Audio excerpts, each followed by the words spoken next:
Hey everyone, hope all of you are keeping well, keeping safe, most importantly, keeping indoors. We've been doing this video series on COVID and its impact, along with tips, some useful tips for different generations. And today we're going to be talking about COVID and its impact on the older generation. It's said that COVID-19 infections are worse in the older adults. Now, our elders may be at risk, at a higher risk rather. We don't really know the real reason, but the possibility is that it could be due to a weakened immune system, due to age progression or chronic medical conditions that can hinder the body's ability to cope with and recover from that illness. Not at all easy, but in the current scenario and with the limited resources, with the restrictions that are there in place, let's make use of every single factor that can be implemented, not leaving a single stone unturned in our efforts to make life as comfortable as possible for them. Seniors play a very important role in supporting families. However, at this time, the health and the safety of everyone is very important. So let me share some action points which are within the control of all of us concerned. At number one, before anything else, I would say, please explain to the elders in a language, in a tone, and with an emotion that resonates with them. Keep the message simple. Say something like, look, there's something going on right now. There's an infection in our community and we want to protect you. We love you, and that is why we are taking the steps that we are taking. Explain to them that family members will contact them using technology, and at the same time, reassure them that they are safe and that they are loved. Spending times with grandchildren is a very important part of their life. Grandkids are a major reason for most of their smiles. Their core mission is to be connected to the grandchildren through thick and thin. This is a tough one for them. And it's not even a great time to babysit grandkids either. So assure them that grandkids will contact them through social media. Instead of connecting once or twice a week or a month, try calling them up every day. And get your children involved in those calls. In joint families, it is advisable to institute changes by not sharing personal items like food and utensils. And if it's possible, choose a room or a space in your home that can be used specifically for the elder members, and that includes using different toilets if possible.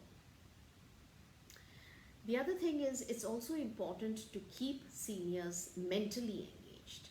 While keeping them physically protected from the infection, mental protection is also very important. In my family, we have divided the responsibility of being in touch with our mother, who's on her own and away from all of us. We all call her and we connect with her at different times during the day. Plus, we are constantly sharing through WhatsApp the activities we are involved in during the day, and we encourage her to do the same. So whether it's sharing videos of recipes or whether she shares back photographs of the garden, remember that it's possible to inadvertently pass the infection to the seniors. It's best actually that we visit them virtually rather than in person during the outbreak. Virtual visits should be the norm rather than the exception. Now, and if you have to make that visit, make sure that you're taking all possible precautions. Think about how you can best support seniors in your life by running errands or bringing them the necessities.